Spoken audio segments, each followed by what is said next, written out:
Another example, knowing your yeses and your nos and speaking directly to them. I think that's the difference between a nice person and a good one. So here's a story time, and it's triggering. The triggers are the guides. This is me here, I'm a psychotherapist, and so on. Take what you want, leave what you don't. This is in pursuit of your health and happiness and you feeling safe in the world. So there's a classic thing that people do, and it is lie by omission. I'm fine. Cover things up, and we wear a mask, all of us. The thickness, again, of the mask depends on the degree to which we know ourselves. And the problem is, most people don't know themselves, which means that other people will and do come along in your life and tell you who you are and treat you accordingly. We think we know ourselves and we don't, because we avoid doing the inner work because we're afraid of what we might find out. Hot tip, you're excellent. You will have created ways of protecting yourself. And some of them you may like and some of them you may not. And the majority of them are unconscious. And the unconscious is responsible for what you believe and what you do. That's why we're in a bit of trouble. This logical brain is not responsible for what you do, which is why there will be X, Y, and Z things that you like and don't have. The unconscious is driving that bit. Story. The difference between a nice person and a good one, and I mean it when I say we're in danger when we're nice. Extreme amounts of danger. So I was having my hair done in the States about 10 years ago, and the hairdresser was telling me that, I mean, I've got goosebumps just thinking about it. It's a very long story. However, basically, she was going to a parents' evening at the school, and a number of occasions, I think there was 4 occasions she told me about, where a man, a father, made advances towards her. And it started, of course, very subtly. We're groomed in our culture for everything. Since birth, what will we tolerate? So she's a nice person. So she's telling me that the first time she saw him, I think he looked at her and it felt all a bit weird. We get angry as a response to trespass or invasion. And because we demonize anger and vulnerability and the truth, we get into trouble. Women behave very poorly towards men too. We're not taught boundaries. We're not educated about psychology. So she ignored it because she's nice. She didn't want to say anything, didn't want to rock the boat, didn't want it to be awkward. She didn't respond to the conflict that she was facing with this man. She ignored it.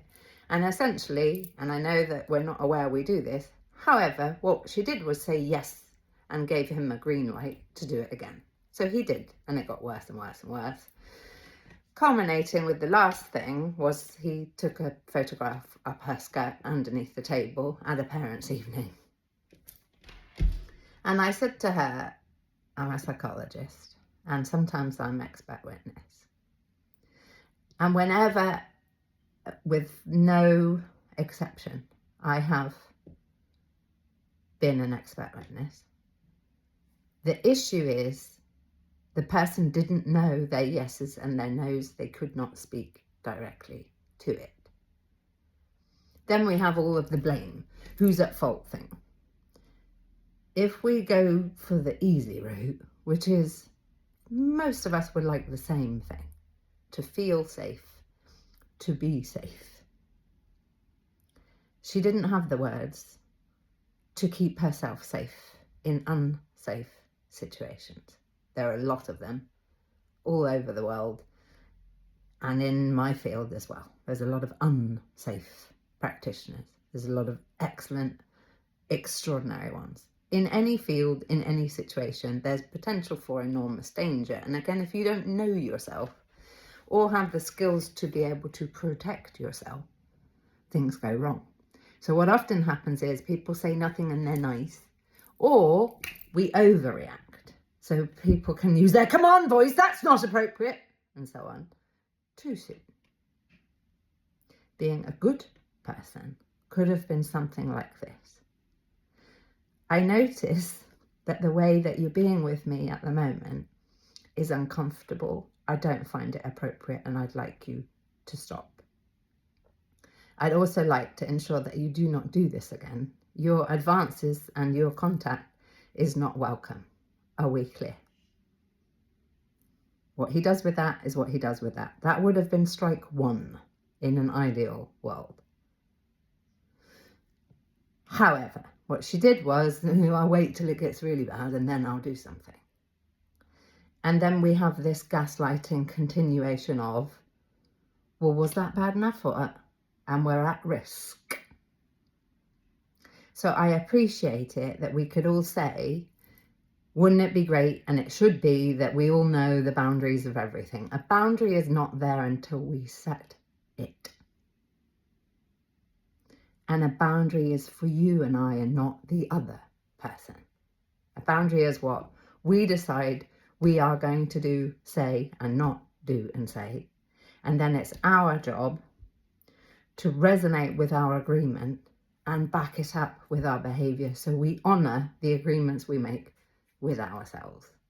Few people do that. And there's no reason we should, because we're not taught this. And I have a programme that you can have.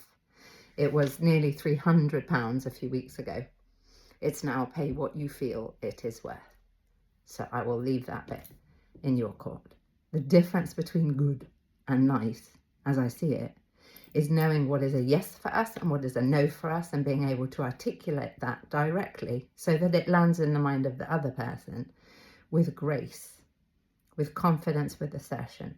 We don't need to scream when we believe ourselves. Sending love.